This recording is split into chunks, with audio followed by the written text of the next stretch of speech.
So we are in Berkeley Springs, West Virginia right now, and we are stopping by the baths here. This was literally, I think, George Washington's bathtub, as you can see from. There's one, you'll see it. You'll This see it is when you see it. this is George Washington's bathtub back in the day, and now it is. There is a Roman bathhouse, as you can see right here. We're going to be doing that in a little bit. Alright folks, this hole in the ground was once George Washington's bathtub, as you can see here. People took baths out in public back then.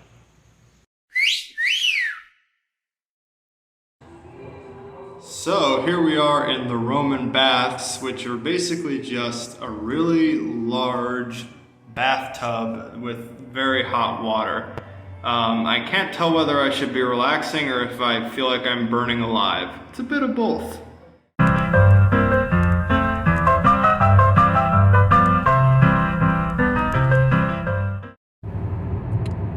Alright, so we are now on our way to Canton, Ohio to see the Pro Football Hall of Fame. That's my mom right there. Hi.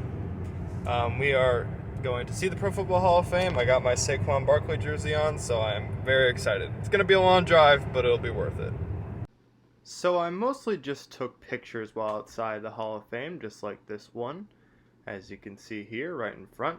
Now here is me with a recent inductee, Peyton Manning, the brother of my favorite quarterback, Eli Manning.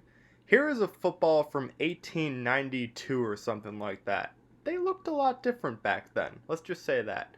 And now we have the fact that helmets were not even mandatory until 1943. That's ridiculous. So you end up getting pictures like this from back in like the 20s, the unsafe era of football. Not that it's particularly safe now, but as you could see from the uniforms back then, it was almost barbaric.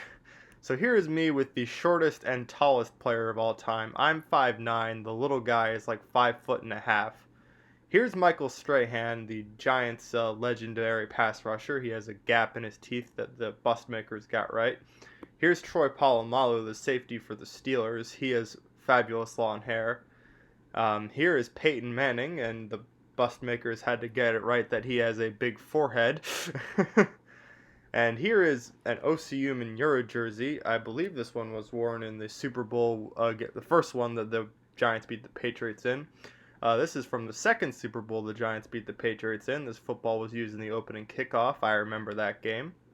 Here is Harry Carson, who was part of the Historically Black Colleges and Universities Hall of Fame. And before Bill Belichick was the evil Patriots coach we know him as today, he was the Giants' defensive coordinator who used this game plan to win a Super Bowl.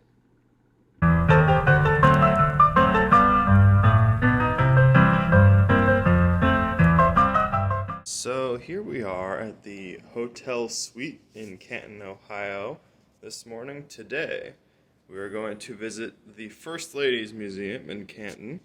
And later today, we are going to visit the Cleveland Museum of Art. Should be fun. So at the First Ladies Museum, they had many inaugural dresses, such as Laura Bush's on the left and Michelle Obama's on the right.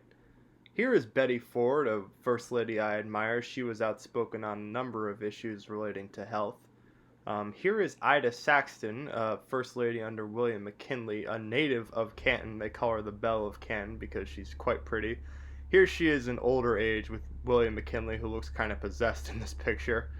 And here is William McKinley's house. Not nearly as impressive as Monticello, but still pretty nice if you ask me. So our first work of art in the Cleveland Museum of Art is these greyhounds here, my favorite pet. Next we have Ginger Jesus. All of the Renaissance artists seem to think Jesus was a ginger, like yours truly. Next we have some ancient Egyptian art here. This was the stuff they'd use to bury pharaohs in. Pretty epic. Next we have this African mask right here. They had a great section of African works of art, and this was one of them that really intrigued me. Here is me with a suit of armor. This is what knights would use to fight each other in back in the days of knight fighting. Here is George Washington, whose bathtub we saw earlier. So here's him looking a little more epic, I guess. Here is a guy in the 19th century who wore green glasses to shield his eyes from whale oil lamps. Interesting story there. Here is a work of art by Vincent van Gogh. You can see his technique here as he paints the trees, not quite like Bob Ross. Here is Pablo Picasso's work of art, very surreal, kind of like Van Gogh. And finally, we have me at Buca di Beppo, which is my favorite restaurant. We went there for dinner. It was epic.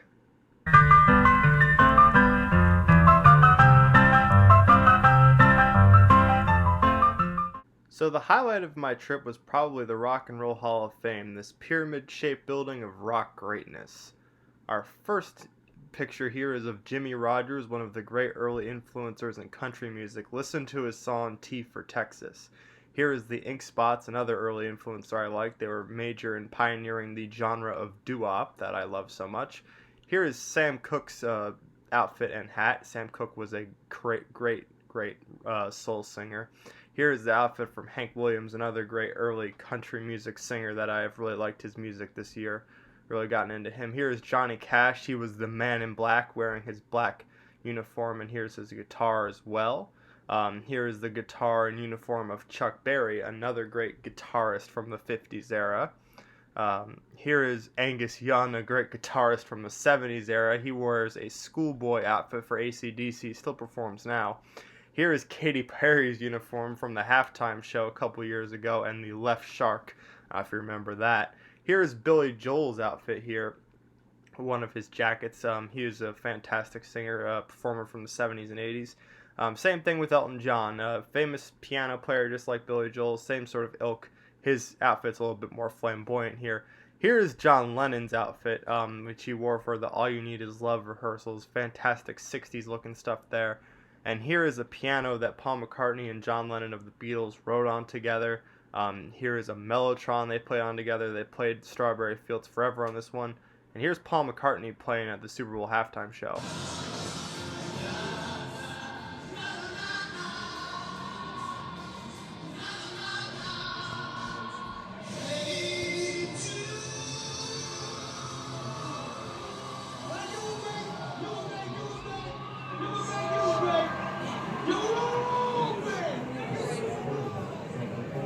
So here's some guitars from famous guitarist Jimi Hendrix, and here I have a video of him playing as well.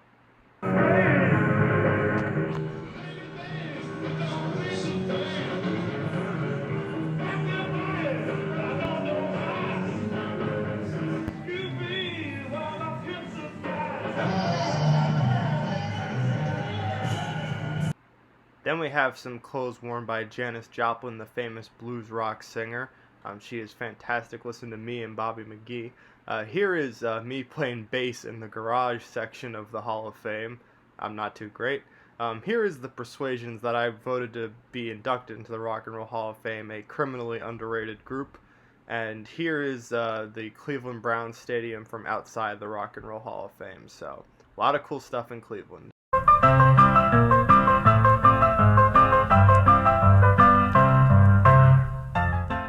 Finally, we stopped by Mill Run, PA to visit Frank Lloyd Wright's Falling Water House, an absolute architectural marvel.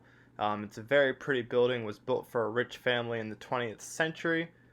Here is some actual falling water I recorded at Falling Water.